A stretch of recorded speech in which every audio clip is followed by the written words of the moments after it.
బైబిల్లో లేని అబద్ధాన్ని చెప్తే నమ్మటానికి బోల్డ్ మంది వస్తారు. ఇప్పుడు నేను ఈ వీడియోని కనుక పెడితే యూదులకు కానీ అమెరికా ప్రెసిడెంట్ ట్రంప్కు కానీ అర్థం కాని బైబిల్ ఏంటంటే వాళ్ళు కాదనుకున్న ఆ యొక్క రక్షణను వారు నిర్లక్ష్యం చేయగా ప్రపంచాన్ని పిలిచాడు. ఇక అంటే లాస్ట్ టెంపుల్, ఇక 3వ మందిరం అనే ఆ వాగ్దానమే బైబిల్లో లేదు. ఇది బైబిల్ చెప్పిన నిజం, లేఖనాల పరిశోధన.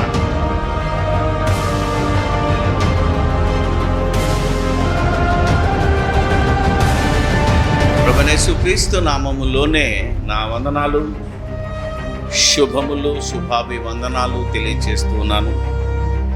ఈరోజు దేవుని రాజ్యమన్నా, పరలోక రాజ్యమన్నా, సంఘమన్నా, నూతన యెరూషలేమన్నా ఒకటే అనేది మీ అందరికీ కొన్ని సంవత్సరాలుగా తెలియజేస్తున్నాను. కానీ ఇంకా ఈ క్రైస్తవ లోకానికి దాదాపు 80-85% ప్రజలకు దేవుని రాజ్యం అర్థం కాక, దేవుని యొక్క మనస్సును తెలుసుకోలేక, ఇంకా దేవునిలో లేదా దేవుని వాక్యములో మనకు మర్మాలు ఉన్నాయి అని మోసపోతున్న క్రైస్తవులను హెచ్చరించటానికి మనం కూడా మరొకసారి ఈ రాజ్యాన్ని ఎలా వెతకాలి, ఎందుకు వెతకాలి అనేదే ఈరోజు మన ముందున్న సమస్య. ఎందుకంటే ఇప్పటికీ క్రైస్తవ సమాజంలో అంటే అనేక సంఘాలు, పెద్ద పెద్ద సంఘాలు కలిసి ఉన్నాయి కనుక క్రైస్తవ సమాజంలో దేవా తండ్రి నీ రాజ్యము వచ్చునుగాక అనే ప్రార్థన జరుగుతుంది. ఈ విషయంలో చాలామంది విభేదించి కొట్టుకు చచ్చిపోతున్నారు. ఎందుకంటే ఇండిపెండెంట్ సంఘాల్లో కొన్ని మనము దేవుని రాజ్యంలో ఉన్నామని, ఆ రాజ్యమే సంఘమని నమ్ముతున్నా, ఇంకా పెద్ద పెద్ద సంఘాలని ఏమంటారు, అది సెంటినరీ 100-200 సంవత్సరాల వయసున్నదని చెప్పుకున్న సంఘాలలో ఆ సంఘ పెద్దలకు కానీ సంఘ కాపర్లకు కానీ తెలియనటువంటి విషయం. ఎందుకు చెప్తున్నాను అంటే ఇప్పటికీ అనేక మంది ఆ సంఘాలలో చనిపోతే మనోడు పరలోక రాజ్యం చేరాడు అనే ఒక మాట ఉంటుంది. అలాగే తండ్రి ఈ ఆత్మకు శాంతిని దయచేయి అని ప్రార్థన చేసే పెద్ద పెద్ద భక్తులను కూడా చూశాను. కనుక ఎక్కడి నుంచి ఎక్కడి వరకు ఈరోజు క్రైస్తవ్యం వచ్చినా ఎంతో లోతుగా, మరి గత వారం చెప్పినట్టుగా బైబిల్లో మర్మాలేమీ లేవు, మర్మాలన్నీ విప్పబడ్డాయి. మనకు అర్థమయ్యే రీతిలో, లేదా ఏమంటారు, అరటిపండు ఒలిచి తినిపించే విధంగా పౌలు గారి పత్రికల్లో, అపోస్తలుల బోధలో దేవుని మర్మాలన్నీ విప్పబడ్డాయి.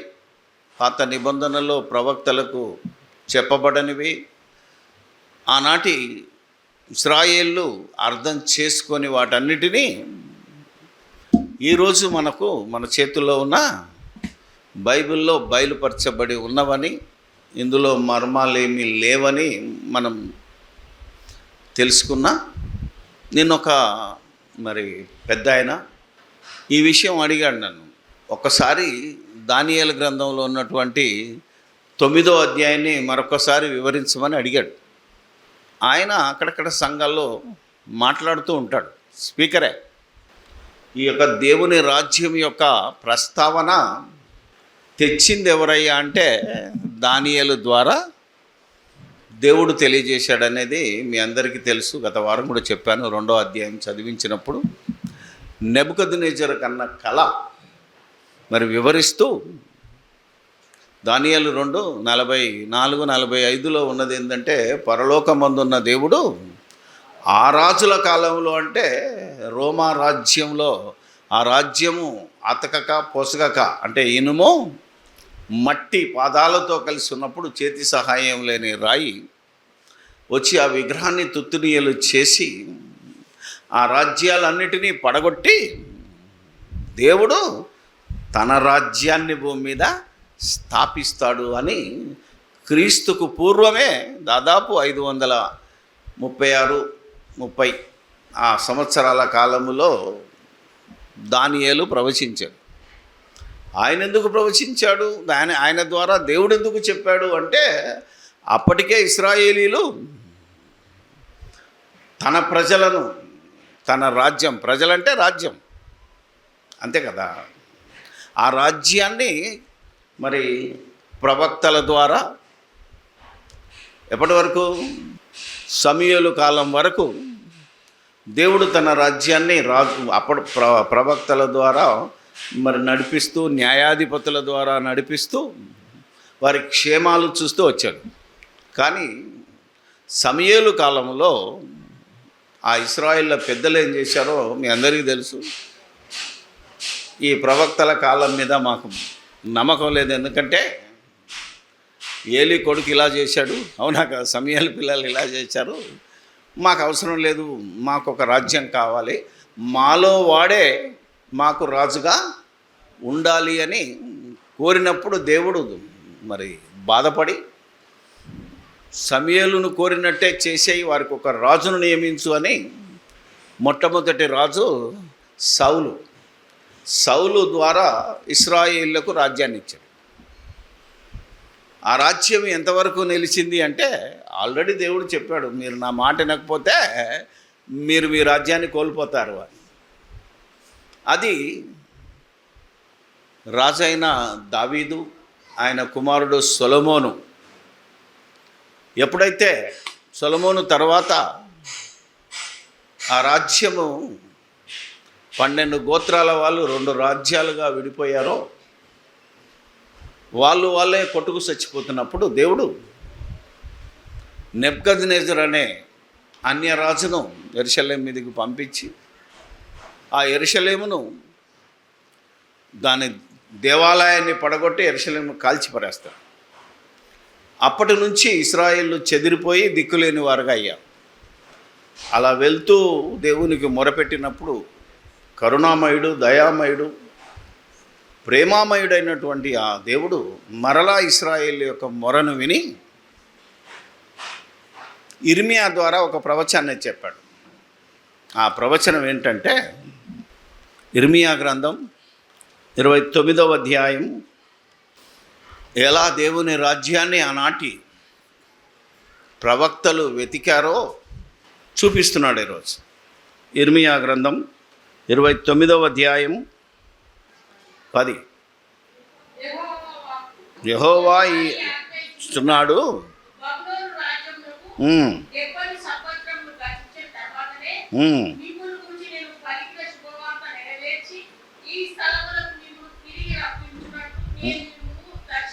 మిమ్మును దర్శింతును అని చెప్పాడు. అంటే ఇర్మియా ద్వారా ఇశ్రాయేళ్లకు దేవుడు తన రాజ్యాన్ని గురించి ఒక వాగ్దానం చేశాడు. ఏమని?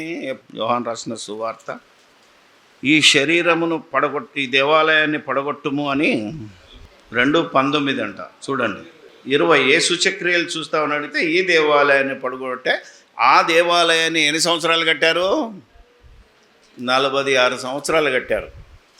అదే సొలొమోను మందిరాన్ని, బంగారు దేవాలయాన్ని ఎన్ని సంవత్సరాలు కట్టారు?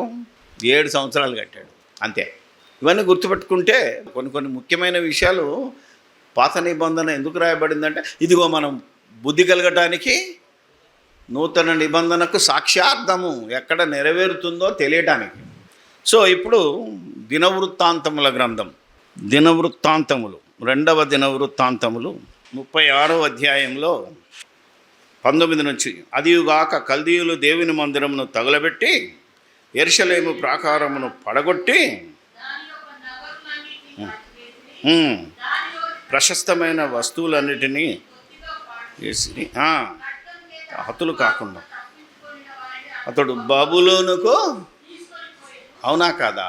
ఆ రోజు ఇర్మియా చెప్తాడు, మీరు సరెండర్ అయిపోండి బబులోను రాజుకు, ఎవడైతే సరెండర్ అవుతాడో వాడు బతుకుతాడు, ఎవడైతే ఎదురు తిరుగుతారో మొత్తం చచ్చిపోతారని ఇర్మియా చెప్పాడు. 29, 30 ఆ అధ్యాయంలో ఆ రాజు వచ్చి అడుగుతాడు సిద్కియా ఏం జరగబోతుందంటే ఇర్మియా చెప్పేస్తాడు, మిమ్మల్ని బబులోనుకు తీసుకెళ్తాడు. రాజ్యాన్ని కాలబెట్టి కొందరిని బబులోనుకు దాసులుగా, అందులో కొనుపోబడ్డవాడే షడ్రకు, మెషకు, అబేద్నెగోలు ముఖ్యమైన వాళ్ళు. ఇప్పుడు చెప్తున్నాడు, అతడు కాకుండా తప్పించుకున్న వారిని అతడు బబులోనుకు తీసుకొని పోయాను. రాజ్యము పారసీకులదగు వరకు అక్కడనే ఉండి అది కుమారులకును దాసులై ఉండిరి. చూసావా, ఇర్మియా ద్వారా పలకబడిన యెహోవా మాట ఇది సంభవించను. 70 సంవత్సరాల కాలము అనుభవించను. ఇప్పుడు ఎందు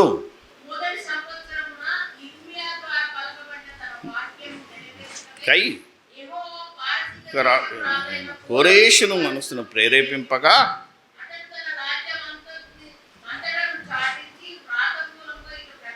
చూశాను. దేశపు రాజైన కోరేషు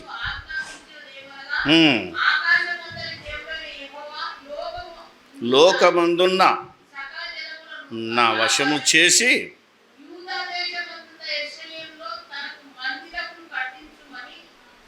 నాకు ఆజ్ఞ ఇచ్చి ఉన్నాడు.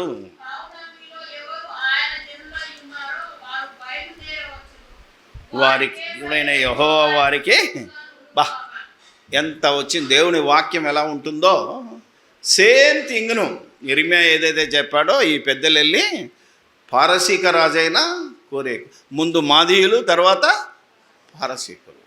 ఈ పారసీకుల కాలంలోనే ఎవరినట ఇప్పుడు చూద్దాం. దాని తర్వాత ఎజ్రా ఉంటుంది. ఎజ్రా గ్రంథం 1వ అధ్యాయం 1 నుంచి. పారసీక దేశపు రాజైన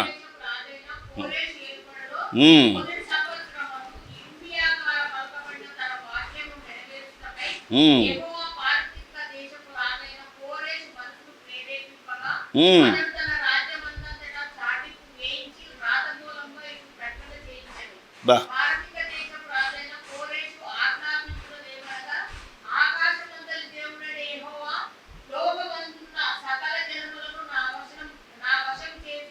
యూదా దేశమందున్న యెరూషలేములో ఉన్న మీలో ఎవరు బయలుదేరి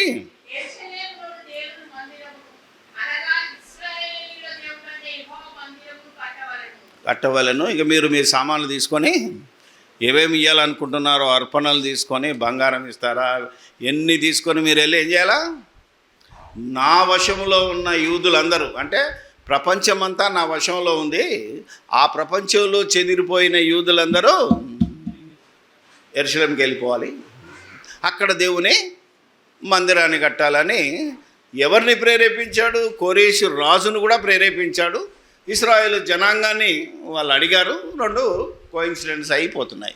ఇప్పుడు ఆజ్ఞ ఎప్పుడు బయలుదేరుతుంది అంటే మీరు నెహెమ్యా గ్రంథాన్ని చదివితే, ఎందుకంటే జెరుబ్బాబెలు నెహెమ్యా గవర్నరు, వాళ్ళ కాలంలో మందిరం కట్టాలని డిక్రీ కూడా జారీ చేయబడుతుంది. కాబట్టి ఆ కాలం ఎప్పుడయ్యా అంటే ఎజ్రా నెహెమ్యా కాలాలు ఎప్పుడంటే క్రీస్తుకు పూర్వము 457 నుంచి ఎజ్రా 444 అని చరిత్రకారులు చెప్పిందే మీకు చూపిస్తున్నాను. కొంచెం అటు ఇటు ఉంటుంది. చాలా రోజుల తర్వాత కార్బన్ టెస్ట్ చేసి ఇది నిర్ణయించారు కాబట్టి 10-15 సంవత్సరాలు అటు ఇటు అవ్వచ్చు. అలాగే నెహెమ్యా 444 నుంచి 424 బీసీ. మీరు కనుక ఆలోచిస్తే బీసీ అంటే బిఫోర్ క్రైస్ట్. ఇప్పుడు సిఈ అని ఉంది, కామన్ ఎరా. బీసీఈ అంటే బిఫోర్ కామన్ ఎరా. బీసీ అనేది ఈ చరిత్రకారులకు కొందరికి, ప్రపంచంలో ఉన్న మేధావులు అనేవారు దేవుని నమ్మరు గనక, యేసుక్రీస్తుని నమ్మరు గనక బిఫోర్ క్రైస్ట్ కాదు, బిఫోర్ కామన్ ఎరా అని పెట్టారు. కామన్ ఎరా ఎక్కడ స్టార్ట్ అయిందంటే క్రీస్తు నుంచే స్టార్ట్ అవుతుంది మళ్ళీ. కానీ క్రైస్ట్ అనే పదం వాళ్ళు వాడడం ఇష్టం లేక బీసీఈ అన్నారు, బిఫోర్ కామన్ ఎరా. అక్కడ ఎలా ఉంటుందంటే ఇప్పుడు ఏడి అనో డొమిని అంటారు. ఇప్పుడేమో ఆఫ్టర్ కామన్ ఇయర్ అయితే 0 నుంచి మనకు 2000 వచ్చాయి, 2025 వచ్చాయి. అదే క్రీస్తు పూర్వం ఏమవుతుందో తెలుసా? మోషే ఉన్నాడు 1500 సంవత్సరాలు క్రీస్తుకు పూర్వం. అంటే క్రీస్తు దగ్గరికి వచ్చేసరికి సంవత్సరాలు మైనస్ అవుతాయి. అర్థమైందా మీకు? అంటే ఒక 500 సంవత్సరాలు ఉందనుకోని, మరలా క్రీస్తు దగ్గరికి వచ్చేసరికి 400 అవుతాయి, ఆ తర్వాత 300 అవుతాయి, 200, 100 జీరోకి వచ్చేస్తుంది. ఈ కాలమానాన్ని కొలుస్తారు చరిత్రలో, గుర్తుపెట్టుకోండి. అదేంటి బీసీఈలో 444 అన్నావు, మళ్ళీ 426 అంటే వెనక్కి వెళ్తుంది. ఇది నెహెమ్యా కాలం. ఈ కాలములో యెరూషలేము మరలా కట్టవలననే ఆజ్ఞ బయలుదేరింది. అంటే అప్పటి నుంచి యెరూషలేము ఆజ్ఞ ఏదైతే బయలుదేరిన కాలము నుంచి అభిషక్తుడకు అధిపతి వచ్చేంత వరకు నీకు 70 వారాలు అంటే 490 సంవత్సరాలు పడుతుంది అని చెప్పాడు. ఈ కట్టడానికి వాటికి వీటికి 69 అన్నీ అయిపోయినాయి. 70 అంటే లాస్ట్ వీక్ వచ్చింది. ఇంకా అది మనం గమనించాలి. ఆఖరి వారం. ఈ ఆఖరి వారంలో ఏం చెప్పబడింది అంటే, ఇప్పుడు ఇంకొక మంచి మాట చెప్తాను. ఇప్పటికీ యూదులకు కానీ, అమెరికా ప్రెసిడెంట్ ట్రంప్కి కానీ అర్థం కాని బైబిల్ ఏంటంటే, జస్ట్ దేవుడు రెండోసారి పిలిచాడు దేవుడు ప్రజల్ని, ఇంకా మూడవసారి పిలవటం అనేది లేదు. మూడవసారి సర్వలోకాన్ని పిలిచాడు. 2 సార్లు వాళ్ళని పిలిచిన తర్వాత వాళ్ళు కాదనుకున్న ఆ యొక్క రక్షణను వారు నిర్లక్ష్యం చేయగా ప్రపంచాన్ని పిలిచాడు. ఇక అది మూడవసారి అని లేదు, కానీ నేను చెప్పేది ఏంటంటే, చివరిగా అందరినీ పిలిచేశాడు. ఈ మందిరం ఏదైతే ఉందో, యేసుక్రీస్తు వచ్చేటప్పటికి కట్టిన మందిరం ఏదైతే ఉందో, అదే వారి దృష్టిలో కడవరి మందిరం, అంటే లాస్ట్ టెంపుల్. ఇక 3వ మందిరం అనే ఆ వాగ్దానమే బైబిల్లో లేదు. కానీ ఇప్పటికీ ఒక ఆయన చూస్తుంటే, గుంటూరులో ఉంటాడు, మాట్లాడితే ఒక వీడియో తీస్తాడు, పేరు చెప్పకూడదని చెప్పట్లేదు కానీ భయపెడుతుంటాడు. ఇదిగో ఎర్రని పెయ్యి వచ్చింది, ఇదిగో దూడ వచ్చింది, మొత్తం లెక్క పెడుతున్నారు, ఇక ప్రపంచం నాశనం అయిపోతుంది, 3వ దేవాలయం కడతారు, 3వ ప్రపంచ యుద్ధం. వీడియోలు అన్నీ అవే. ఎందుకంటే బైబిల్లో లేని అబద్ధాన్ని చెప్తే నమ్మటానికి బోల్డ్ మంది వస్తారు. ఇప్పుడు నేను ఈ వీడియోని కనుక పెడితే ఈ వీడియోకి లైకులు ఉండదు, కామెంట్లు ఉండవు. ఆ బబులోను చెరకు కొనుపోబడిన 70 సంవత్సరాల తర్వాత తిరిగి మిమ్మల్ని మీ దేశానికి నడిపిస్తాను. ఇదే ఇశ్రాయేలులను రెండవసారి. మొదటిసారి ఐగుప్తులో ఉన్న వాళ్ళను కనానుకు నడిపించాడు. దాన్ని ఎప్పుడైతే పోగొట్టుకున్నారో తిరిగి రెండవసారి ఆయా దేశములలో చెదిరిపోయిన వాళ్ళంతా యెరూషలేము చేరుకొని యెరూషలేములో దేవాలయాన్ని కట్టాలని దేవుడు ఆజ్ఞాపించాడు. ఇది ఇశ్రాయేలీలు తమ స్వదేశానికి తిరిగి రావడం ప్రవచనాత్మకముగా, అంటే దేవుడిచ్చిన వాగ్దానం చొప్పున వారిని రెండవసారి రప్పిస్తాను అని వాగ్దానం చేశాడు. ఇది గుర్తుపెట్టుకోవాలి మీరు. ఇప్పుడు ఇదే విషయం మళ్ళా మీకు దాదాపుగా ఇదే ఇర్మియాలో 16వ అధ్యాయంలో కూడా ఉంటుంది, మిమ్మల్ని రప్పిస్తానని. తర్వాత ఎన్ని సంవత్సరాలకు రప్పిస్తాను అని ఇక్కడ చెప్పాడు. దానియేలు మరి ఇర్మియా గ్రంథాన్ని చదువుతున్నప్పుడు, దానియేలు వచ్చేసరికి ఇర్మియా గ్రంథం మరి ఆయన చేతుల్లోకి వచ్చింది కనుక దానియేలు గ్రంథం 9వ అధ్యాయము 1 నుంచి చదువుదాం. మాధీయుడగు అహశ్వరసు యొక్క కుమారుడైన అహశ్వరోస్ అంటే మీకు తెలుసు ఎక్కడుంటాడు ఈయన? రూతు, అవునా కదా?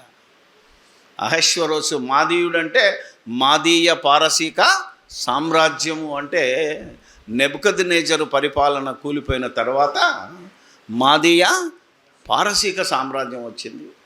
ఆ మాదీయ పారసీక సామ్రాజ్యాన్ని పడగొట్టి గ్రీకు వీరుడు వచ్చాడు. ఎవరైనా మీ అందరికీ తెలుసు, అందుకే గ్రీకు వీరుడు అన్నాను. అలెగ్జాండర్ ది గ్రేట్ అతి చిన్న వయసులో ప్రపంచాన్ని జయించాడు. ఆ విషయం మీకు దానియేలు 8లో ఒక మంచి మేక కొమ్ములు గలదని ఉత్తర దిక్కున దక్షిణ దిక్కున వస్తుందని మీరు 8వ అధ్యాయం రాకల్లో నేను చదివిస్తాను. ఎందుకు అది చదివించాలో కూడా చెప్తాను. ఎందుకంటే దేవుని రాజ్యాన్ని ఇశ్రాయేలులు ఎలా వెదకాలో వాళ్ళకి అర్థం కాలేదు. ఇప్పటికీ దేవుని రాజ్యం వచ్చిందా రాలేదా అని కన్ఫ్యూజ్లో ఉన్నారు కనుక ప్రవక్తలు ఎలా వెతికారో పేతురు పత్రికలో చెప్పింది నేను ఎప్పుడు జ్ఞాపకం చేసుకుంటాను. ఎందుకంటే ఈ యొక్క ప్రవచనము ఎప్పుడు నెరవేరుతుందో మీకు కలుగు ఆ కృపను గురించి ప్రవచించిన ప్రవక్తలు ఏం చేశారట, అది ఏ కాలమునో ఎట్టి కాలమును సూచించుచు వచ్చెనో దానిని విచారించి పరిశోధించిరి. కాబట్టి మనం ఏం చేయాలి, వాళ్ళు చేసినట్టే చేయాలి. కాబట్టి ఇప్పుడు ఇర్మియా ప్రవచనాన్ని దానియేలు పరిశోధిస్తున్నాడు. ఆయన చదివినప్పుడు ఇది కనపడుతుంది. ఏమని, మాదీయుడకు అహష్వేరోషు యొక్క కుమారుడైన దర్యావేషు కల్దీయుల రాజాయను. కల్దీయులు ఎవరు తెలుసు కదా మీ అందరికీ. అబ్రహాం ఎవరో తెలుసా? కల్దీయుడు. ఆ సంతతిలోనే. సో కల్దీయులు అంటే అబ్రహాం సంతానమే.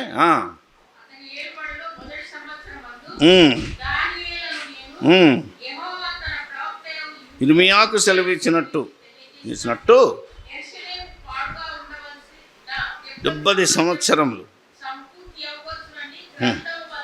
గ్రహించి తిని. అబ్బా, మరి పాత నిబంధన రీసెర్చ్ చేస్తున్నారు కొందరు, పిహెచ్డీలు తీసుకుంటున్నారు, డాక్టరేట్లు తీసుకుంటున్నారు, డాక్టర్ ఆఫ్ డివినిటీ. ఎక్కడ? సెరంపూర్ యూనివర్సిటీ అంటాడు ఒకడు. ఇంకా అమెరికాలో యూనివర్సిటీలు ఉన్నాయి, అక్కడ నుంచి డిగ్రీలు తెచ్చుకున్న వాళ్ళు ఉన్నారు. మనకు మాత్రం ఏ డిగ్రీ అవసరం లేదు, దేవుడిచ్చే డిగ్రీ చాలు. అవునా కదా? ఆత్మతో పరిశీలన అంటారు దీన్ని. ఇలా చదవండి బైబిల్ను అన్నాడు. పేతురు చెప్పిన దాన్ని బట్టి, ప్రవక్తలు చదివిన దాన్ని బట్టి ఇప్పుడు ఏం చేశాడు దానియేలు, 70 సంవత్సరాలు పూర్తి వస్తుంది కాబట్టి ఏం చేయాలి, నా ప్రజలు తిరిగి, అందులో నేను కూడా ఉన్నాను కదా, ఆయన కూడా ఉన్నాడు. ఎవరు? నేనంటే నేను కాదు, దానియేలు. ఏం చేశాడట, 70 సంవత్సరములు సంపూర్తి అవుచున్నవని గ్రంథం వల్ల గ్రహించి తిని అంతటా నేను. ఎందుకంటే ఇశ్రాయేలీలు ఉపవాస ప్రార్థన చేయాలి అంటే గోనెపట్ట కట్టుకోవాలి, ఇంకా ధూళి తలపైన వేసుకొని ఉపవాసం ఉండి పనులు చేయుటకై. అబ్బా, ఉపవాస ప్రార్థన. ఈ మధ్యలో ఎక్కడో బోర్డు చూశాను మన దగ్గరనే, షాపూర్ నగరిలో, ఉపవాస ప్రతిష్ట పండగలట. అసలు ఉపవాసం చేద్దాం రండి అని మనోళ్ళు పిలుస్తున్నారు కదా. ప్రతి శనివారమో ప్రతి శుక్రవారమో అనేక సంఘాల్లో ఏముంటుంది, ఉపవాస ప్రార్థనలు ఉంటాయి. ఎలా చేస్తారు? నువ్వు ఒకవేళ ఉపవాసం చేయాలి అని నీకేమైనా ఆజ్ఞ ఉందంటే లేదు, ఉంది అని నువ్వు అనుకుంటే ఇగో ఇలా చెయ్యి. ఇలా చేసినోడు ఎవడని కనబడ్డా మీకు?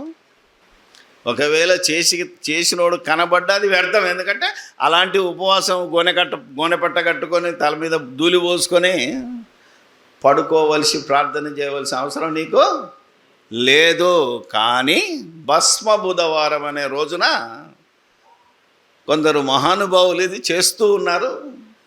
ఇంకా చేస్తారేమో అనే భయం చొప్పున చెయ్యకూడదు, మనకు ఆజ్ఞ లేదు అనే విషయాన్ని నేను జ్ఞాపకం చేస్తున్నాను.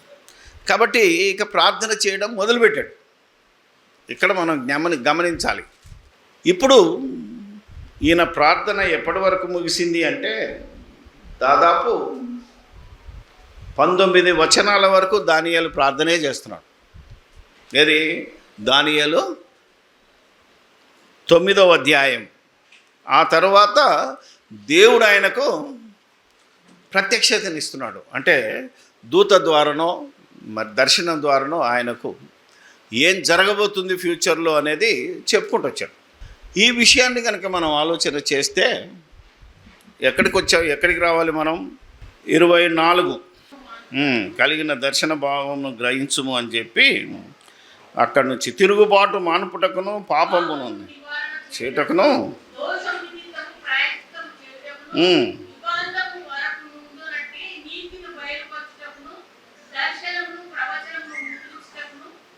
పరిశుద్ధ స్థలమును అభిషేకించుటకును పరిశుద్ధ పట్టణమునకును 70 వారములు. దానియేలు నీ ప్రార్థన నెరవేరాలి అంటే, అవునా, మరలా దేవాలయం కట్టాలి, దాన్ని అభిషేకించాలి అంటే ఎన్ని వారాలట? 70 వారాలు. 70 వారాలు అంటే ఇశ్రాయేళ్లకు హెజ్కేలుతో మాట్లాడిన దేవుడు ఒక దినానికి సంవత్సరం, అంటే సంవత్సరము ఒక దినంతో సమానం. 70 వారాలు అంటే 70 × 7 7 49 అంటే 490 సంవత్సరాలు. 490 దినాలంటే 490 సంవత్సరాలు పడుతుంది అని దానియేలుకు దేవుడు దర్శనాలు చెప్పాడు. ఇక్కడ నుంచి ఉన్నది మన క్రైస్తవుల వివరణ. 70 సంవత్సరాలంటే ఇక దాన్ని లెక్కేసుకుంటూ ఇప్పటికీ 62 వారాలు 69 వారాలు అయిపోయినాయి. ఇప్పుడు 70వ వారం నడుస్తుందట. ఆఖరి వారంలో ఉన్నాం మనం అని ఎన్ని పుస్తకాలు చదివినా అదే దానియేలు గ్రంథ వివరణ అట. ఆ పుస్తకాలు విరివిడిగా అమ్ముడుపోతున్నాయి తప్ప అసలు దీని సంగతి ఏంటి అనేది కనుక మనం ఆలోచన చేస్తే కిందికి చదువుదాం. ఇక యెరూషలేము మరలా కట్టించవచ్చునని ఆజ్ఞ బయలుదేరు సమయం మొదలుకొని అభిషక్తుడకు అధిపతి వచ్చు వరకు 7 వారములు పట్టునని స్పష్టంగా గ్రహించు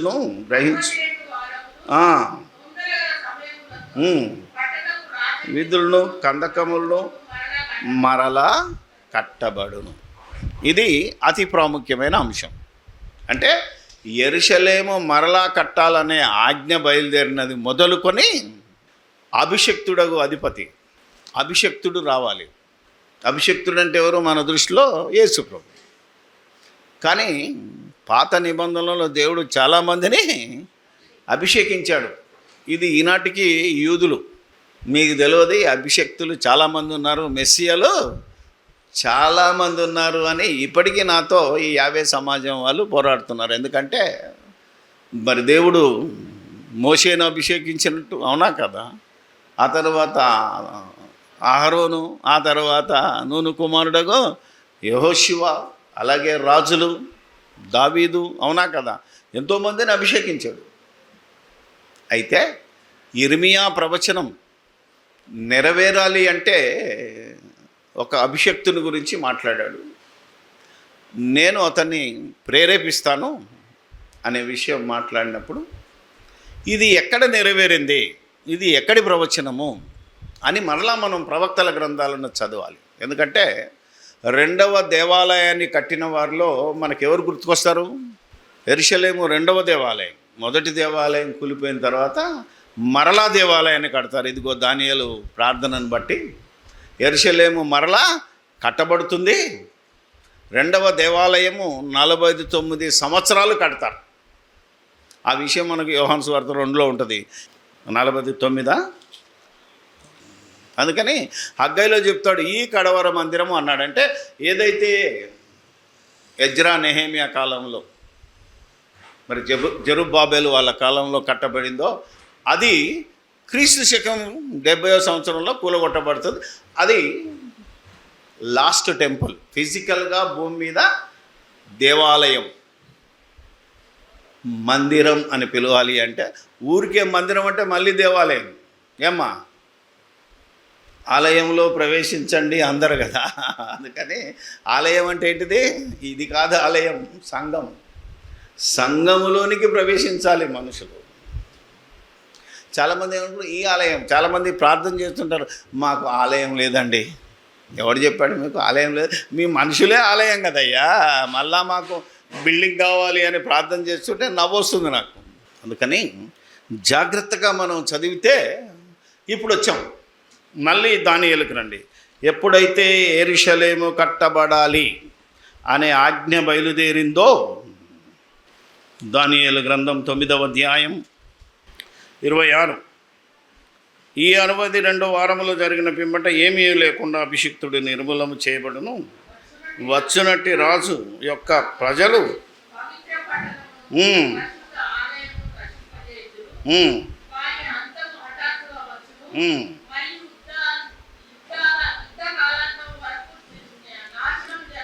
వచ్చినటువంటి రాజు ఏం చేస్తాడనుంది, పరిశుద్ధ ఆలయమును నశింపజేయుదురో వాని అంతము హఠాత్తుగా వచ్చునంటే ఈ యొక్క ప్రజలు యెరూషలేములో ఉన్న ప్రజలు కామ్గా ఉంటారు, అన్నీ బాగుందని అనుకుంటారు, కానీ హఠాత్తుగా వచ్చి వాడు దేవాలయాన్ని కూలగొడతాడు.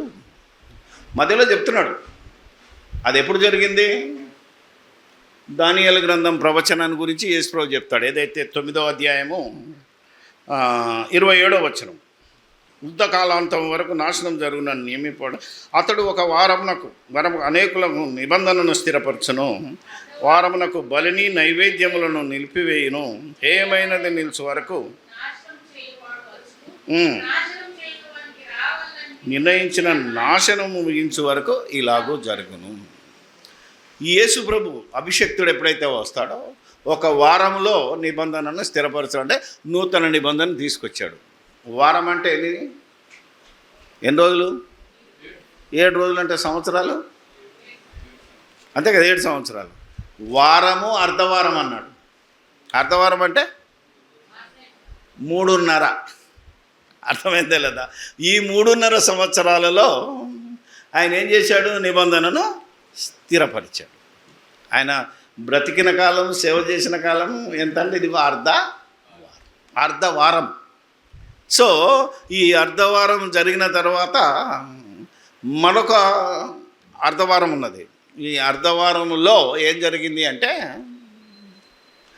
మొత్తము బలిని నైవేద్యాన్ని నిలిపేసి మొత్తం సర్వనాశనం అయిపోయింది. యేసు ప్రభు చనిపోయిన తర్వాత వెంటనే దేవాలయం నుంచి బయటకు వచ్చారు కదా, బలి అర్పణలన్నీ ఆగిపోయినాయి. 3.5 సంవత్సరాలకే ఆపేశాడు. ఒరిజినల్గా దేవాలయంలో ఎప్పుడు ఆగాయంటే ఈయన చనిపోయి తిరిగి లేచిన తర్వాత. అర్ధవారం అంటే ఈయన ప్రారంభించింది ఎంతో తెలుసా? 29 ఏండ్లకు బోధ, అంటే 30 ఏండ్ల కంటే క్రీస్తు శకము 29వ సంవత్సరంలో బోధ ప్రారంభించాడు. 30 క్రీస్తు శకం 30లోనే ఆయన మరణ సమాధి పునరుత్థానం అయిపోయి 40 రోజులకు సంఘము ప్రారంభమైంది. ఇది బైబిల్ చెప్పిన నిజం, గుర్తుపెట్టుకోండి. అంటే చరిత్రలో కొన్ని సంవత్సరాలు అటు ఇటు కావచ్చునేమో, కానీ బైబిల్లో ఉద్దేశం, దేవుని సంకల్పం చెప్తున్నాడు. ఈ చరిత్ర అనేది, ఈ సంవత్సరాలు అనేది మనుషులు నిర్ణయించారు కాబట్టి ఖచ్చితంగా డేట్ చెప్పంటే కుదరదు. అర్థమైందా లేదా? అంటే ఒక వారం అటు ఇటు కావచ్చు. ఇప్పుడు ఎప్పుడు కూలగొట్టబడింది అంటే యేసుప్రభు మత్తయి సువార్త 24:15లో చెప్తాడేమని, నాశనకరమైన ఏ వస్తువు పరిశుద్ధ స్థలములో దానియేలు ప్రవచించింది అంటాడు. దానియేలు ప్రవచించాడు. దేవాలయం ఎప్పుడు కూలగొట్టబడుతుందో దానియేలు ప్రవచించాడు. ఎప్పుడంటే నాశనకరమైన హేయ వస్తువు పరిశుద్ధ స్థలములో నిలిచి ఉండుట. 24:15లో ఉంటుంది. ఆ రాజు ఎవడాడు? టైటస్. రోమా చక్రవర్తి అయిన టైటస్ ఏం చేశాడంటే హఠాత్తుగా యెరూషలేము మీద దాడి చేసి వాళ్ళందరినీ ఇచ్చేసి దేవాలయాన్ని కూలగొట్టి యెరూషలేమును నాశనం చేస్తాడు. అది ఎప్పుడు జరిగింది అంటే నాశనకరమైన ఏ వస్తువు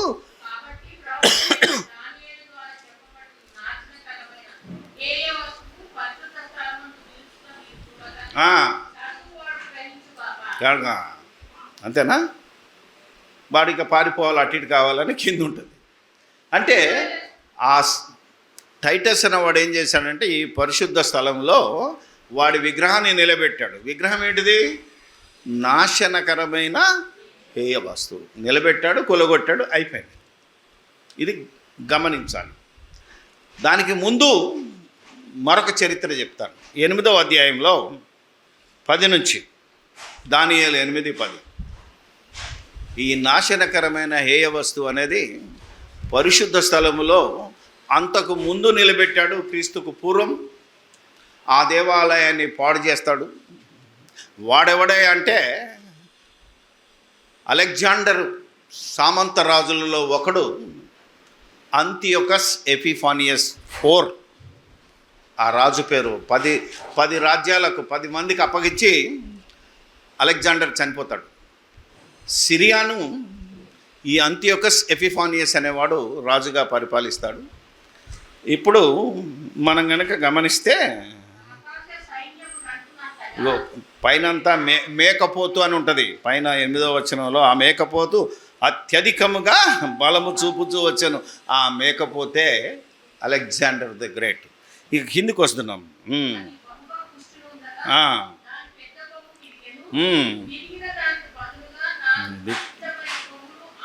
4 రాజ్యాలు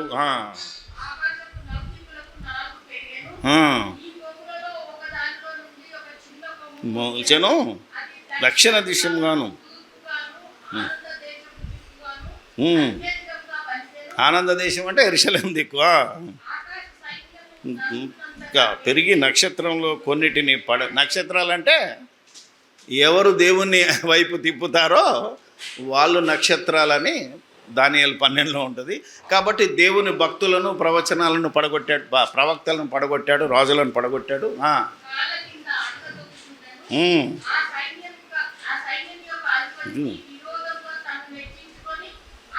విజ్ఞాపనను నిలిపివేసి క్రమము జరిగినందున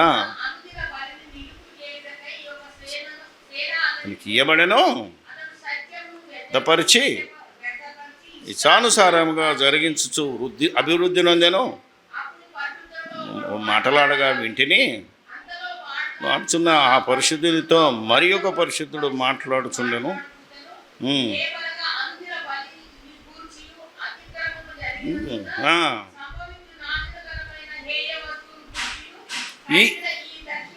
వేరుండకు ఎన్నాళ్ళు పట్టున్నాను స్థానమునకు కళ్ళ క్రింద తొక్కబడుటకు ఎన్నాళ్ళు జరుగునని లాడుకుంటారు. అందుకతడు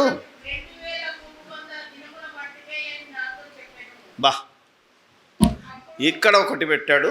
యేసుక్రీస్తేమో 9వ అధ్యాయంలో రాయబడిన దాన్ని పెట్టాడు, నాశనకరమైన ఏ వస్తువు. కానీ క్రీస్తు పూర్వమే నాశనకరమైన ఏ వస్తువు పరిశుద్ధ స్థలంలో పెట్టబడి అప్పుడు కూడా అనుదిన బలి నైవేద్యం ఆపు చేయబడింది.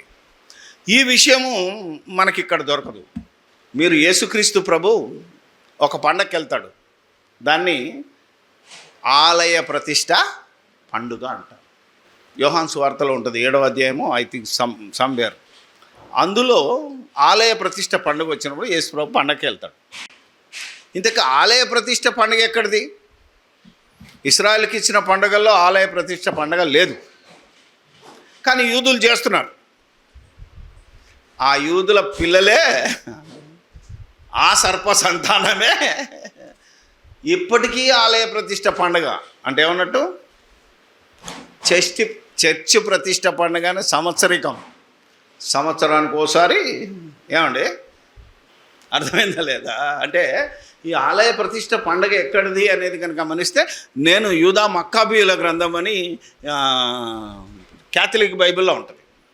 క్యాథలిక్ బైబిల్లో యూదా మక్కాబీ అనేవాడు, ఎపిఫానియస్ అంతియోకస్ అనేవాడు క్రీస్తు పూర్వము 148 అంటే బీసీలో ఈ యొక్క యెరూషలేమున్న ఆలయాన్ని యుద్ధానికి వచ్చి ఆలయంలో పందిని చంపి అందులో పడేసి తన విగ్రహాన్ని నిలబెట్టాడు. ఎందుకంటే ఆ రోజుల్లో నాశనకరమైన హేయ వస్తువు పందే. ఇప్పటికీ ఈ పంది అంటే ఆ ఇశ్రాయేలును వ్యతిరేకించిన ముస్లింలకి ఎంత కోపమో మీకు తెలుసు. అది పరిసర ప్రాంతాలు వాడిని శుభ్రం తిట్టినా సరే మన మీద కొట్లాడకొస్తాడు. అర్థమైందా లేదా? అది ఇశ్రాయేల్కి కూడా హే వస్తువే పంది. ఇశ్రాయేల్ ఎప్పుడు పందిని ముట్టుకోరు. యేసు ప్రభు చనిపోయి తిరిగి లేచిన తర్వాత ఆ నిబంధన కొట్టివేసబడింది కనుక మనం పందిని తినొచ్చు, మనకేం రిస్ట్రిక్షన్ లేదు. తినపోతే తినకపోండి, కానీ చెప్తున్నా పేరు చెప్తే మీకు కొందరికి తల ఇదవుతుంది కనుక తల తిరిగే వాళ్ళు ఉన్నారు మన దగ్గరనే, అందుకని వద్దు. వాడు ఏం చేశాడంటే అక్కడ పెట్టేసి అనుదిన బలిని నిలిపేశాడు. అయితే ఈ యూదా మక్కాబి అనేవాడు మళ్ళీ సైన్యాన్ని, యూదుడు కదా, తీసుకెళ్ళి ఆ సిరియా సైన్యాధ్యక్షుని యొక్క సైన్యం ఏదైతే ఉందో వాళ్ళందరినీ తరిమి కొట్టి దేవాలయాన్ని శుద్ధి చేసి మళ్ళీ ప్రతిష్ఠ చేసి మళ్ళీ బలి అర్పణలు ప్రారంభిస్తాడు. ఆ రోజు దీపాలు వెలిగించాడు. ఎందుకంటే లైట్ చీకటికి పారదోలి మళ్ళీ ఏం పెట్టారు, అందుకని దీపాల పండుగ. మన దగ్గర ఉందా లేదా? అవునా? అదేంటిది? చీకటి మీద వెలుగు విజయం సాధించిన రోజే దీపావళి. సేమ్ పండుగను మన హిందువులు చేస్తున్నారు, దీపావళి. మన వాళ్ళు అంటారు మనం చేయొచ్చా అని అడుగేవాడు కూడా మళ్ళీ ఆలయ ప్రతిష్ట పండుగ. అసలు ఆలయ ప్రతిష్ట పండుగ దీపాల పండుగ. దాన్ని హిబ్రూలో ఏమనంటే హానుక్కా అంటారు. ఇంకోటి పూరిం ఉంటుంది. హామాను అంటే మర్దకై హామాను కొయ్య మీద వేలాడిన విజయాన్ని పురస్కరించుకొని పూరిము పండుగ ఉంటుంది, అది ఎస్తేర్లో ఉంటుంది. ఈ రెండు పండుగలు ఇస్రాయేల్ ఎక్స్ట్రా చేస్తున్నారు. ఈరోజు యూదులు కూడా ఎక్స్ట్రా చేస్తున్నారు, దేవుని ఆజ్ఞకి వ్యతిరేకం. నేను ఎంతోమందితో మాట్లాడినప్పుడు మన పెద్దలు నిర్ణయించారు, అదే ఇప్పుడు యేసుప్రభు అంటాడు, మీరు పెద్దలు నిర్ణయించిన పద్ధతులే దైవోపదేశంలో, మనకు అవన్నీ అవసరం లేదు. అవునా కదా? ఆలోచన చేయాలి. చేస్తే తప్పేంటి అంటే మనం తినడానికి తాగడానికే, అంతేనా కాదా? ఏం లేదు. అది చేస్తే ఎవరికి మహిమ? దేవునికి కాదు, మనకు పండగ. చేస్తే తప్పే ఉందంటే చేసుకో, నీ దగ్గర డబ్బులు ఉంటే చేసుకో, కానీ దేవునికి సంబంధం లేదు. సో ఇలా ఆనాడు మొదటిసారి ఆలయంలో నాశనకరమైన హేయ వస్తువు పెట్టబడి అది ఆలయం అపవిత్రం చేయబడింది. మళ్ళా దాన్ని పవిత్రం చేశారు క్రీస్తుకు పూర్వమే. అంటే రోమా సామ్రాజ్యం రాకముందు, గ్రీకు సామ్రాజ్యం చివరిలో, ఆ తర్వాత రోమియోల సామ్రాజ్యం వచ్చింది. ఆయన ఎవరు? Caesar Augustus. బైబిల్లో ఏముంటుంది? కైసరు ఔగుస్తు అని ఉంటుంది. తెలుగులో పలకడం రాదు కాబట్టి తెలుగు తర్జుమా చేశారు, కైసర్. సో ఇలాగా దేవుని రాజ్యం ఎప్పుడు వస్తుందో దానియేలు ప్రవచించాడు. ఆ రాజ్యం గురించి యేసుప్రభు వచ్చి, మీ అందరికీ తెలుసు, పరలోక రాజ్యము సమీపించి ఉన్నది, మారు మనసు పొందుడి అని యోహాన్ చెప్పాడు. తర్వాత యేసు చెప్పాడు. ఆ తర్వాత శిష్యులకు చెప్పాడు, ఏమని? నీ రాజ్యం వచ్చును గాక అని చెప్పాడు. ఆ తర్వాత రాజ్యం వచ్చిందిరా బాబు అన్నాడు. లోకాసు వార్తలో ఏం చెప్పబడింది? దేవుని రాజ్యం ప్రత్యక్షంగా రాదు, అది మీ మధ్యనే. అంటే యేసుక్రీస్తు శిలువ మరణానికి ముందే రాజ్యం వచ్చింది అంటాడు. ఎందుకంటే ఆ రాజ్యంలో ఒక్కడే యేసుక్రీస్తు. అర్థమైందా లేదా? అప్పటికి 12 మంది ఉన్నారు కానీ వాళ్ళు ఫుల్ ఫ్లెడ్జ్డ్ కాలేదు. అందుకే ఆ రాజ్యం మీ మధ్యనే ఉందంటే నేనేరా బాబు మీ మధ్యలో ఉన్నాను. ఎప్పుడైతే శిలువలో మరణించి తిరిగి లేపబడ్డాడో 40 రోజుల తర్వాత మీరు యెరూషలేములో ఉండండి, మీ మీదికి పరిశుద్ధాత్మ వస్తుంది అని చెప్పి ఆ రోజు పెంతెకోస్తు అనే పండగ దినాన పరిశుద్ధాత్మ దిగి రావడం. ఈ 120 మందే కాక 3000 మంది సంఘంలో చేరటం, దేవుని రాజ్యము భూమి మీద ప్రారంభమైంది. ఇది బైబిల్ చెప్పిన నిజం, లేఖనాల పరిశోధన. ఎలా మన దేవుని రాజ్యం వచ్చిందయ్యా అంటే, ఇప్పుడు కొలస్సీలకు రాసిన పత్రిక 1వ అధ్యాయము 12వ వచనం, చాలా పెద్దగా ఉంటుంది. 9, 12, 13 వరకు చదువుదాం. మరి నుండి మీ నిమిత్తము ప్రార్థన చేయుట మానక మీరు సంపూర్ణ వివేకము గలవారును తమను పూర్ణముగా ప్రతి సత్కార్యము జ్ఞానమందు తోషపెట్టునట్లు ఉందంతో కూడిన కపర్చునట్లును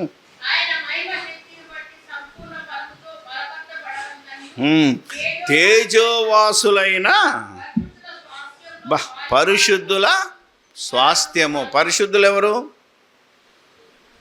మిమ్మును పిలిచిన వాని గుణాతిశయములను ప్రచురము చేయుటకు రాజులైన యాజక సమూహమును పరిశుద్ధ జనమును దేవుని ఇక్కడ కొట్టాడు.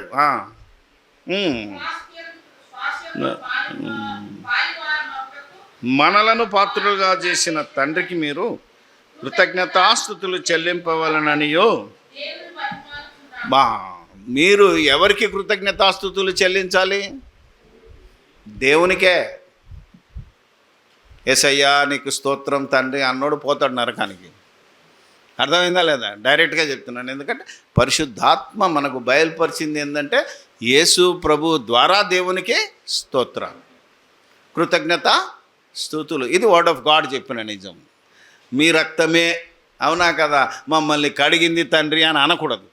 ఏమనాలే?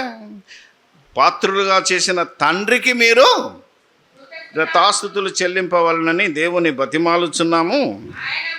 ఆ దేవుడు మనలను అంధకార సంబంధమైన అధికారంలో నుండి విడుదల చేసి తాను ప్రేమించిన తన కుమారుని అంటే యేసుక్రీస్తు యొక్క రాజ్య నివాసునిగా చేసెను. అంటే కొలసీ పత్రిక రాసేటప్పటికే సార్వత్రిక సంఘం అంతా ఎక్కడుందట? దేవుని రాజ్యములో నివాసము చేస్తున్నాము. అంటే సంఘములోకి వచ్చిన వాడు క్రీస్తు యేసు దేవుని కుమారుడని నమ్మి బాప్తిసం తీసుకొని ఎప్పుడైతే సంఘంలో చేరుతాడో అతడు దేవుని రాజ్యంలో వచ్చినవాడు, పరలోక రాజ్యంలో ఉన్నవాడు. చచ్చిపోయిన తర్వాత పరలోక రాజ్యంలో చేరరు. బతికున్నప్పుడు మారు మనసు పొంది పాప క్షమాపణ నిమిత్తము బాప్తిసం తీసుకున్నవాడే పరలోక రాజ్యానికి వారసు. చచ్చిపోతే పరదేశికి వెళ్తావు, ఆ తర్వాత పరలోకానికి వెళ్తావు. ఇది తెలియని అనేక మంది పాస్టర్లు ఉన్నారు. అందుకనే చెప్తున్నాను. ఇప్పుడు చివరిగా ప్రకటన గ్రంథంలో యోహాను కూడా చెప్తున్నాడు. యోహాను సువార్త రాసిన ఆయనే ప్రకటన గ్రంథం రాశాడు కనుక ఆయన కూడా చెప్తున్నాడు. 6వ వచనం, మనలను ప్రేమించుచు 1:6 తన రక్తము వలన పిలిపించిన వానికి కాక దేవునికి యాజకులుగాను అయిపోయింది. మనం దేవుని రాజ్యముగా, సంఘమే దేవుని రాజ్యము, సంఘమే పరలోక రాజ్యము, సంఘమే దేవుని ఆలయము, సంఘమే నూతన యెరూషలేము. ఇవన్నీ అక్కడక్కడ ఉంటాయి. అన్నిటినీ మీరు క్రోడీకరిస్తే ఇదంతా హెబ్రీ పత్రిక 12లో చెప్తాడు. కానీ ఆయన చెప్తున్నాడు మళ్ళా 9వ వచనంలో, మీ సహోదరుడును యేసును బట్టి కలుగు శ్రమలలోను రాజ్యములోను సహనములోను పాలివాడనునైన యోహానను నేను తమను పరవాసినైతిని. అంటే ఆల్రెడీ యోహానే దేవుని రాజ్యంలో సహదాసులను అన్నాడు. అంటే ఆయన ఉన్నప్పుడే కదా రాజ్యం ప్రారంభమైంది. ఎక్కడ? పెంతెకోస్తనే దినంలో ఆ రోజు ఆయన కూడా ఉన్నాడు. ఆ రోజే దేవుని రాజ్యం భూమి మీదకి వచ్చింది. ఏదైతే దానియేలు ప్రవచనం ఆ రోజు నెరవేరింది. పరలోకమందున్న దేవుడు తన రాజ్యాన్ని ఆ రాజుల కాలంలోనే భూమి మీద స్థాపించాడు. ఇలా దేవుని రాజ్యాన్ని వెతకమని యేసుక్రీస్తు మనకు చెప్తున్నాడు. అలా దేవుని రాజ్యాన్ని వెతకండి, దేవుని నీతిని వెతకండి అన్నాడు. మరలా దీనికి టైం చాలా ఉంటుంది. నీతి రాజ్యాన్ని అయితే వెతికాం. ఇలా వెతకాలని సార్వత్రిక సంఘంలో ఉన్నటువంటి నాతో పాటు ఉన్న దైవజనులను, నా తరములో ఉన్న దైవజనులను, రాబోయే దైవజనులను క్రీస్తు ప్రేమతో బ్రతిమాలుతూ ఈ వాక్యాన్ని ఈరోజు ఇంతటితో ముగిస్తూ ఉన్నాను. ప్రార్థన చేసుకుందాం. పరిశుద్ధుడైన మా తండ్రి, పరలోకమందును నిన్ను నమ్మినా నమ్మకపోయినా, ఎదిరించినా కాదన్నా, అందరిలో అందరిగా ఉన్న దేవదేవుడా నీకు స్తోత్రాలు చెల్లిస్తూ, మీలో ఉన్న మా ఆత్మ మా ఇష్టానుసారంగా బ్రతికి చనిపోయిన స్థితిలో ఉండగా, దేవా మళ్ళీ మీరే దానిని వెదికి రక్షించటానికి మీ కుమారుడైన యేసుక్రీస్తును పంపి ఆయన శిలువ యాగము ద్వారా ఇశ్రాయేలు పోగొట్టు